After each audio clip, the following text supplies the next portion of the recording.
We certainly shouldn't be rewarding teams for being awful. Yeah. But there are too many teams that are awful right now. I know. I mean, look at the NL Central.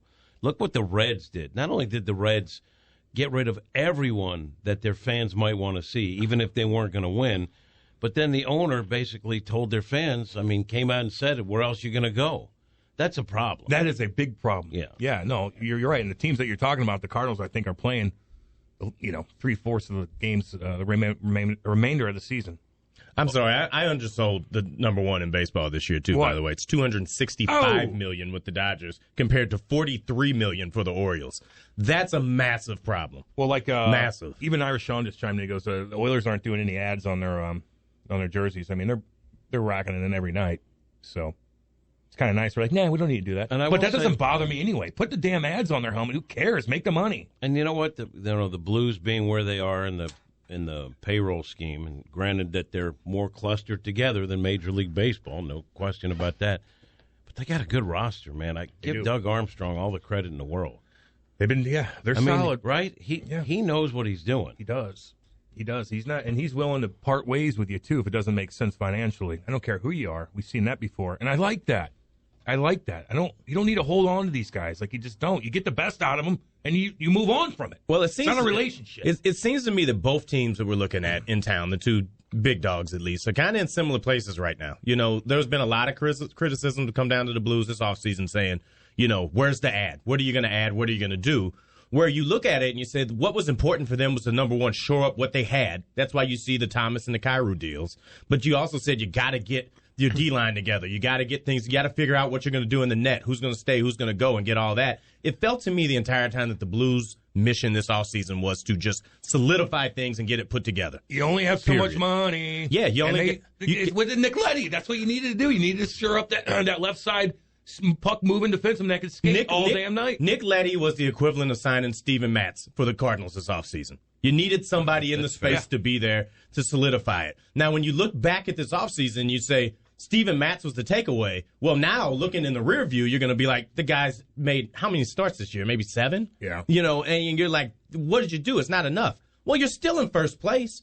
You're 7.5 games up right now, I feel like. I mean, the mission is getting accomplished, but I think people want to see and qualify if you're trying to compete by what you're constantly trying to add, not by what you're trying to keep. Also, when in terms of baseball, right, you're also looking for a fit with a guy who will give you what you need, but you're not risking so much of your payroll on a guy where if he blows out his shoulder, you're done. Yeah. And that can happen, too. Or break your thumb like Jack Prescott. Enough, when you talk about you got to cut the cord with some players because it's a business. The Cardinals didn't cut the cord with Waino. They brought him back even when he was struggling because they felt he could get it back together, and he has. I think there were people that were, we should probably move on from Yachty. He's getting up there. They didn't. And then they brought Pujols back, which appeared to be a legacy thing where you're going to get some paydays. Yesterday I talked to Ollie Marmol. I hadn't spoken to him about this, but I found it kind of interesting because I'll go into his office with no other media around. That's when I get my sound. And I say, I said to him, did you have any inkling that you were going to get this from Pujols? And he said, I wasn't sure, but Albert was. And he explained it. And he said, before they signed him, he called Albert. And he said, Albert was so adamant that there was a lot left in the tank. And he said that Albert said, let's FaceTime right now. I want to show you I'm in shape. I don't want you to just believe me. I'll send you videos. Like, he was so adamant. Naked. He was so adamant that he could still be a contributor to the team that Ollie said he believed it, and I bought in. And so now they're reaping the benefits. You just don't know sometimes. And there are a lot of people, like what's it? He's hitting .340 since the All-Star break. He's got 18 home runs. 18. I think 12, or most of them in the second half. He's been unbelievable, right? Yeah. Did we see it coming? I didn't. I really didn't. So sometimes you just can't gauge those things. And it's weird because I read an article about Marty Brodeur. And they tried to roll it, and it didn't cost that much money, but they tried to. And Marty's like, he's talking in this article, and he's like, man, I was kind of like, he wasn't set that he can come back and do it. Albert was, And of course, like you could tell whenever you talk to an older player like that, and you look at them in their eyes, and you could see if they're in it or not. And apparently Albert was, and Marty wasn't, and it showed. But then it all worked out for Marty. Assistant GM, he learned a lot. He's doing kicking his feet up out there in Jersey. He's got a pretty cush job out there. I'm amazed about Pujols. As well as he's played, he has been very definitive that he ain't coming back again. Like, he's been very clear, which is odd because players always want another bite at the apple. Babe Ruth. And if you're in record-setting territory, maybe you want to see what you can do. But it tells me that Albert set his sights on getting his body in shape for one more go, and he's over-delivered. Albert feels like he's in a place where, go back in time a little bit, John Elway was at. John Elway went out on top. He went out in the Super Bowl. He made a run. It's like, hey, that's it. I'm good. I think that, we were talking a little bit before the show about, what all goes into getting ready to do anything in professional sports and goes into it. And at the age Albert's at, he's not your regular 42. And that's not even a shot at what we said in the past. It's not a regular to have spent 20 years as a professional athlete and what it probably takes to even rev up to have the season he's having right now. I mean, so to have to do that again, once you've made your mind, once you've made your peace, I'm somebody who doesn't want to see people go out with the tank on empty. I want to see you go out being a guy that's like, hey, he could have probably given us more. I get a little bit more from the thought of thinking, yeah, he could have got Babe Ruth probably the way he was playing, but he had done what he needed to do. And me personally, I'm good with that. I'm happy to see what he did because I remember how McGuire went out. It wasn't pretty on the way out at the end. I also remember kind of the way that things ended up for Ozzie. Ozzie had something left in the tank, but, after a little while, you got to know when to get out of the way, too. And I'm not saying that Ozzie had to get out of the way, but I think Albert is planting his seeds to then get out of the way himself and let the team keep going. Who was a big star that kind of did what Albert's doing, but it didn't work out, and it kind of hurt his career? Who came back for a victory lap? Yeah, or something, and got hurt or something. Boxing has terrible stories Jim. of that. But here's my thing, though. I do look at it from a business standpoint. Now, if I were a Hall of Fame type professional athlete and had more money than I'll ever know what to do with, I'm going and I'm gone. I think. You never complete.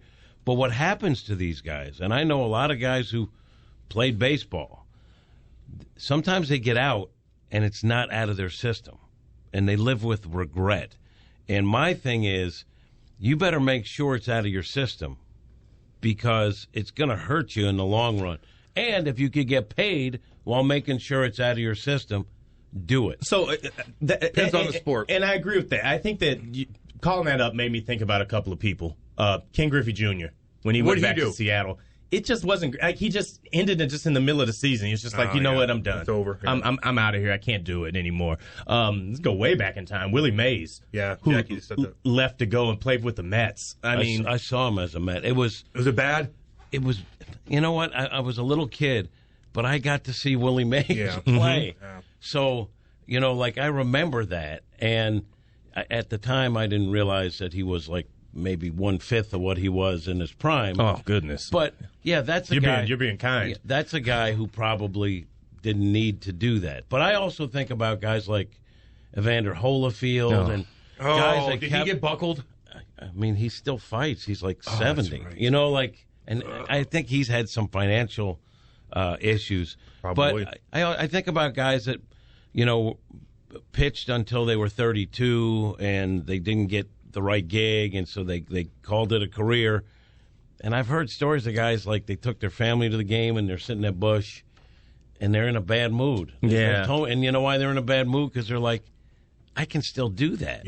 I should be out there. You got to make sure that that's out of your system.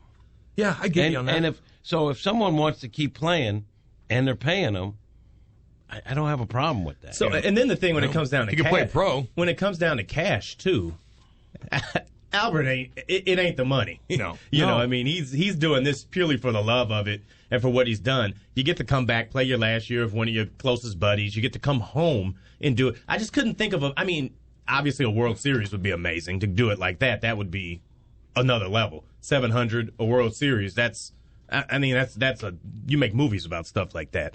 But there's nothing else for him. That's just it. And you gotta. I appreciate somebody that knows when to say when. Yeah, and with Albert, too, I think he also, like you talk about going out on a high note, he hasn't had many high notes recently. So he got himself together, and he figured it's a perfect situation. I'll start against left-handed hitters. I'm sure in the back of his mind is I could hit everyone, but I got to show him that. And he got himself in good shape, and he looks like a different guy.